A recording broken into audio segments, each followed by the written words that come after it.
Homer accidentally fell down the stairs. He died before he could say his last words. Everyone held a funeral for him at Springfield's First Church. Homer showed up in his full getup. The pastor prayed for him. Moe took the opportunity to hit on Marge. Just then, the professor burst in with a hospital bed. He explained that Homer wasn't dead. He had created a duplicate. I'm number 2. Marge rushed forward, hugged Homer, and asked what was going on. The professor explained that he had transferred Homer's memories into a clone. He had originally wanted to clone a sheep, and decided to start with a simpler living creature first. The dim-witted Homer was the perfect fit. Oh, Dad, you're back! Just in time for my recital! Somebody kill me. Marge reminded him to cherish his second chance at life. Homer agreed casually. Right after that, he asked Marge if she had made potato salad for his wake. The next day, the citizens of Springfield held another funeral for Homer, because he had eaten himself to death with too much potato salad. Moe once again seized the moment and sang his own praises. But who would have thought that Homer would come back to life as clone number 3? I can die all I want. Brink's got Homers like the Tuileries has park benches. Huh? Wonder where I picked that up. The professor had implanted a chip loaded with Western history into him, yet all he could remember was benches that people could sit on. Before long, Homer number 3 was buried as well. Number 4 followed right after and tripped to his death. Moe kept trying to win Marge over. Then Homer came back to life as number 5, but no sooner had he grabbed a slice of bread than he died from an electric shock. The next Homer immediately showed up to replace him. Homer went mountain climbing and had a fall that left him disabled. For 2 weeks, he could only eat liquid food. When Homer heard that, he resolutely pulled off his oxygen machine. This time, Homer number 73 died while trying to get something off a shelf. Before long, 30 years passed. The pastor delivered a eulogy for Homer once again. By this time, Bart already had 2 kids. Lisa was also together with Milhouse. The bodies were processed by cremation robots.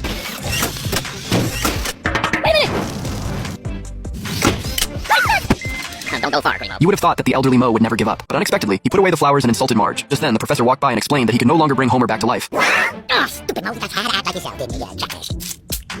But Homer wasn't gone forever. The professor had downloaded Homer's thoughts onto a flash drive. The next moment, Homer appeared on the TV screen. He asked why he didn't have a body. Oh, you used up all your clothes, you fat, reckless fat pig. From now on, you're just going to be a face on a monitor. So enjoy screensaver mode.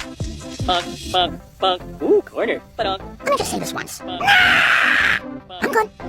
To celebrate Homer's resurrection, they held a party at home. The Homer on the screen invited the 2 kids to play hide and seek. Marge complained that she had remained faithful for 35 years, and now she was married to a face on a TV screen. Not exactly funny game for me either, Marge. Ooh, goody gobble. The relationship between Milhouse and Lisa was far from ideal, too. If a squirrel hadn't eaten her birdseed, they would have had nothing to talk about. As I told you when we talked last month, I've been doing a lot of charity work for the undead. Just then, Homer froze up because he had eaten too much. He begged Marge to reboot him. Marge was absolutely furious. She wanted to throw Homer out, along with their useless son. Bart insisted that he was innocent. Marge said that he had done nothing for 30 years and was truly the perfect match for Homer. Marge pulled out the USB drive and handed it to Bart. The 2 of them went to Bart's apartment. Son, could you put me in 3D for a second?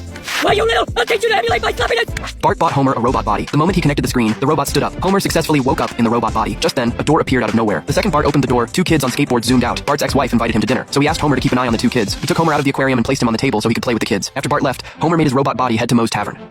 Hey, you're kinda quiet tonight, Homer. Then he went outside to play with the 2 kids. He let the kids smash his body to their heart's content. No matter how hard they hit, Homer's body remained unscathed. The 2 kids doused him with gasoline and set him on fire on the spot. Homer instantly turned into a skeleton robot. Like your grandpa, boy. Threat first aid, terminate! The kids were scared to death and ran away, but it was all just a trick by Homer. Just then, the pet hybrid walked over. Father, what am I? Marge thought long and hard about everything. She decided to join Homer forever, so Marge also transferred her consciousness onto the screen.